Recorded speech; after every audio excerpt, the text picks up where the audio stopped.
Greetings, people of the grammarian gender. In my last video, I talked about the 6 forms that I believe the noun complement can take. I talked about this in the last video. And the 6 forms are pretty much those from my perspective.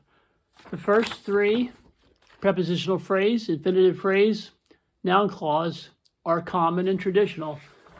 I kind of added numbers 4, 5, and 6. These are my innovations. So I'd like to talk about these 3 today in a little more detail. Number 4, the noun complement as a proper noun. The proper noun complements a common noun. Okay, the proper noun complements a common noun.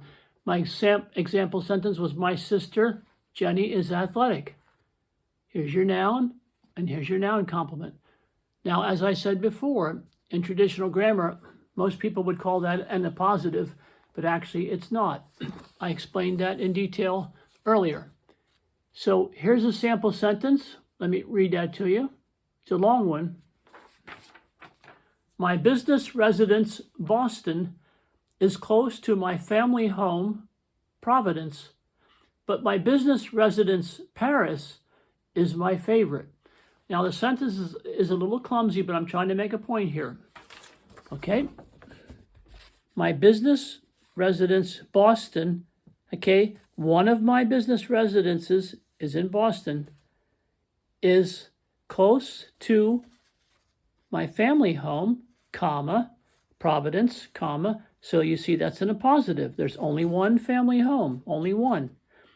But my business residence, Paris, that's the other one, is my favorite.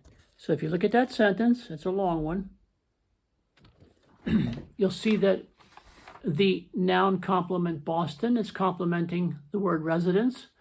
The noun complement Paris is complementing the word residence. And the word Providence, in this context with these commas, this punctuation, is actually an appositive. So you can see the difference between a noun complement and a positive, because here you're trying to distinguish, all right, and make it clear that there's 2 business residences. The guy's wealthy and he travels all over. And then he has one family home, probably his hometown, Providence, okay? So you see how the proper noun can complement a common noun. Excuse me. The next one, form number 5, I call it a name complement, and I call it number 1 because I have 2. The proper name complements a proper name. Okay?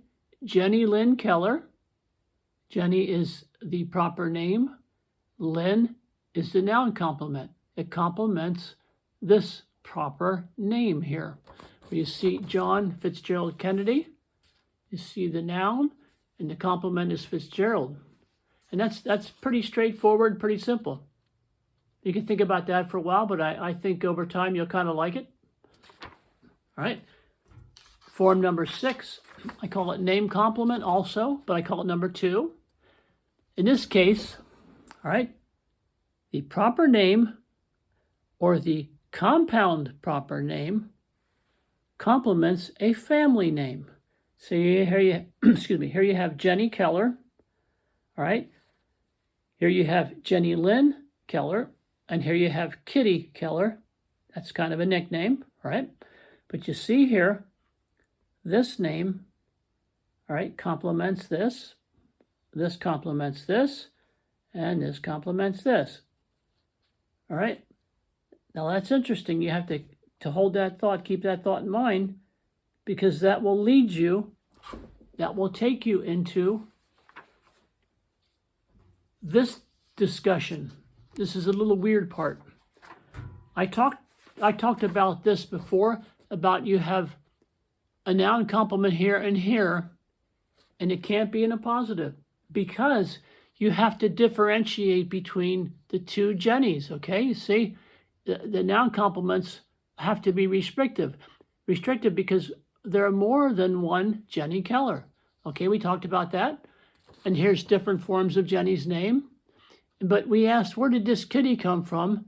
And then I said, well, what actually is this kitty, okay? Okay, you know it's a nickname, but is it a noun complement or an appositive? Sorry, I can't talk today. I'm freezing in here. It's central Pennsylvania, and it's icy cold. Okay, so we take Jenny's full name, and we see it's Jenny Lynn Keller, or you could write Jenny L. Keller, or you could say J. Lynn Keller, or you could use Kitty Keller. All right, but Kitty, what is this grammatically, functionally? What really is it? That's what we want to know. Well, you can call it a nickname, you can call it a pet name, you can call it an endearment. All right, but when you think it through, all right, when you think it through, you come to discover that it's a proform.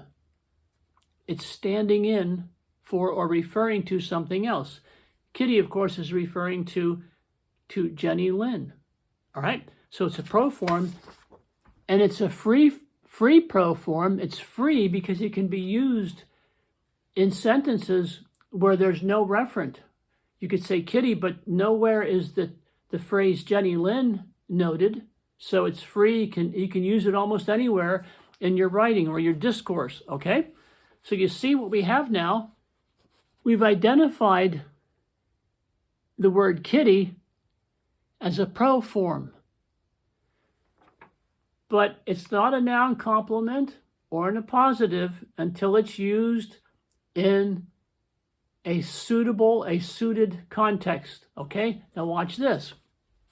Here you have Jenny Kitty Keller. So in your writing, in your story, your essay, you're introducing Jenny, and you're also giving the reader the nickname. You're saying, well, here's the girl, and here's the nickname. So what you have here is, this is a beautiful thing, actually. You have Jenny Kitty Keller, and Kitty is in quotation marks. So you see the quotation marks are used instead of commas to let you know that it's an appositive, because it is truly renaming Jenny. Appositives rename things. Noun complements complete things, so there's a difference. This word here, all right, is actually renaming Jenny. It's a beautiful example of an appositive. Instead of commas, we have quotation marks. And here's another example. You've seen this in old movies. Harry Bing Crosby. Okay, it's actually Harry Bing Crosby Jr., but they call him Bing. And you see that that's an appositive. You have Terrence Bud Crawford. He's a boxer. He's superior. Terrence Bud Crawford. And Bud would be the appositive. It would not be a noun complement in this case. You understand? See here, Jenny Lynn complimented Jenny.